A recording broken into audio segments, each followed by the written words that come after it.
Yeah. Pop in, burning like this, ain't checking my wrist. Third is my shift. Rolling all night like flex. We look at the clips, these credits are lit. Stacking miles, I'm far away from home. I got what I wished for. Taking that risk, I'm checking my list. Marathon man, it's run legit. Can't let it slip when it's all in my grip. Talking too much, you probably not.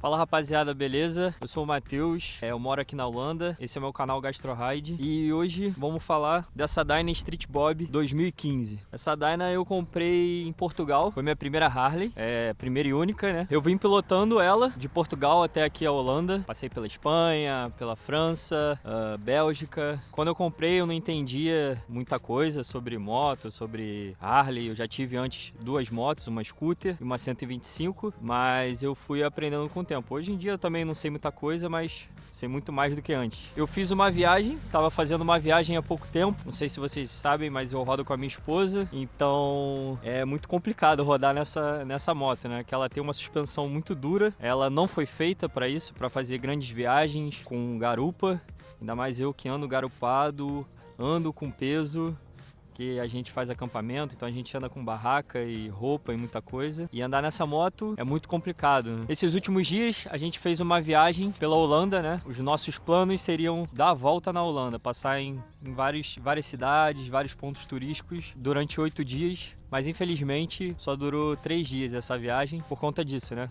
Essa moto ela é muito dura, minha esposa acabou sofrendo muito com esse ritmo de estrada, acampamento, acabou judiando muito dela. E antes de terminar essa viagem, a gente passou numa concessionária que eu queria que eles dessem uma olhada nela, fizessem um check-upzinho, porque todas as manutenções foram feitas em outros mecânicos, em mecânicos independentes, tanto em Portugal como aqui na Holanda, e algumas eu fiz, como instalar o escape, filtro de ar, troca de óleo, eu que fiz. Então o que eu levei numa concessionária que eles têm mais conhecimento, para eles avaliarem e ver o estado geral dela. E as notícias não foram muito boas. Bom, vamos lá. Primeiro, eles mostraram isso aqui, esses piscas, que originalmente eles não são aqui. Eles são presos aqui, na verdade. Então quando você põe o CC bar, geralmente eles põem um extensor aqui, mas esse pisca foi furado aqui atrás, na lataria. Então, com a vibração, ele foi amolecendo e acabou quebrando aqui embaixo, os dois piscas, né? Tanto esse como o desse lado também tá bem ferrado. Outra coisa também,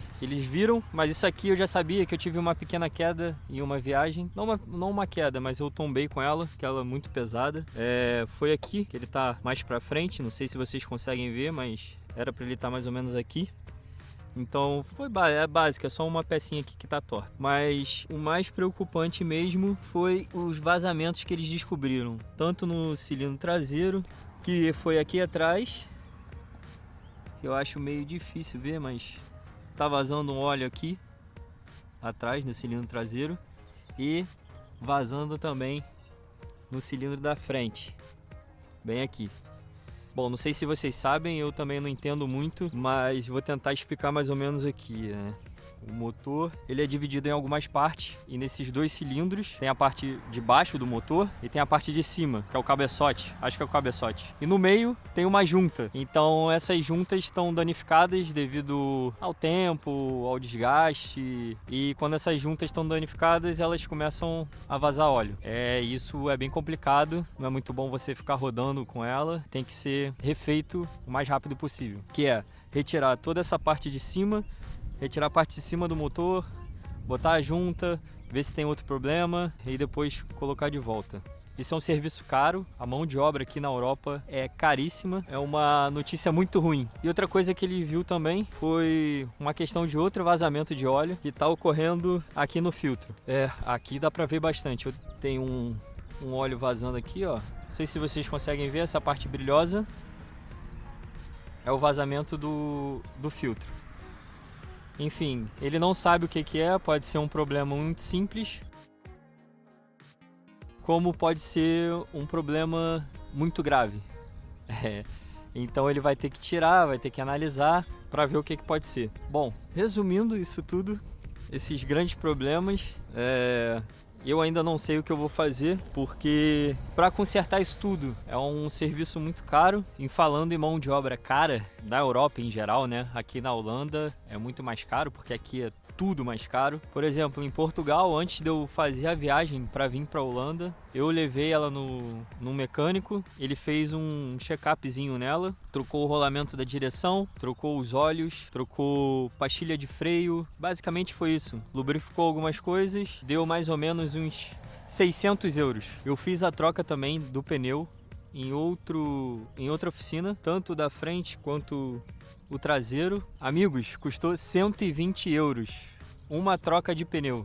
Não sei vocês, eu acho 120 euros para trocar um pneu um absurdo. A minha outra moto, tudo bem, era uma moto menor, uma moto de baixa cilindrada, uma troca de pneu era 20 euros. Então foi uma diferença que me deixou bastante assustado. Lá em Portugal também, trocaram o retentor da bengala, que tinha estourado. Não sei se vocês conseguem ver, ainda tá vazando. O mecânico no início me disse que era por conta da vaselina, que ele passou uma vaselina para poder encaixar, mas isso já tem 6 meses, 7.000 quilômetros já que eu já rodei com essa moto.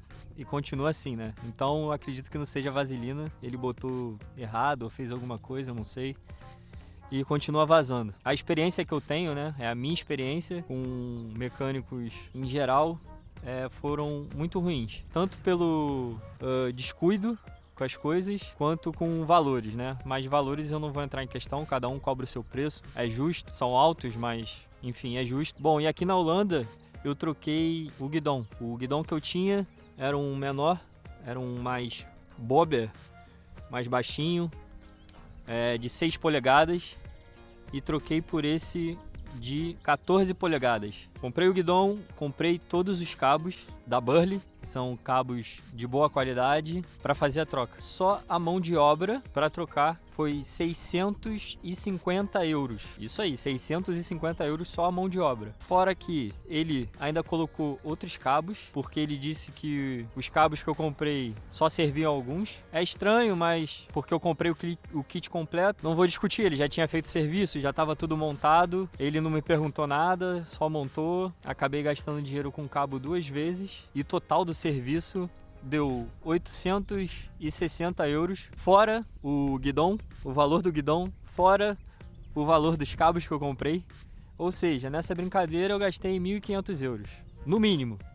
No mínimo. Isso é para vocês verem como é caro e como é complicada a mão de obra também. Por isso, eu fiz todas as trocas, tanto do escapamento e do filtro de ar. Acredito que eu tenha economizado bastante dinheiro com esse serviço, porque a mão de obra para trocar isso acredito que seria caro. Teoricamente não é um serviço muito difícil, porque eu, sem saber mexer na moto, consegui fazer, então acredito que qualquer um faça. Tudo bem que eu demorei uns 2 dias para trocar tudo, mas consegui. No momento eu não sei se eu conserto, eu não sei se eu vendo a moto, porque além de ter esses problemas, agora eu tô viajando quase sempre, então fica complicado eu viajar com a minha esposa nessa moto. Então eu tô pensando também em ver se eu consigo arrumar uma Touring, que também vai ser um investimento muito alto. Enfim, galera, basicamente é isso. Essa é a minha moto que eu estou no momento. Não sei se eu vou ficar mais tempo com ela ou se eu pego uma Touring. Enfim, acabou se tornando um desabafo, né? Mas, bom, essa foi a minha experiência. Eu não sei como é que é no Brasil, eu não sei como é que é outros lugares do mundo em relação à moto, em relação à Harley, principalmente. Eu acho que carece muito aqui de ter uma pessoa de confiança, né? É complicado a gente levar sempre na concessionária, porque o serviço da concessionária é bom, mas é extremamente caro.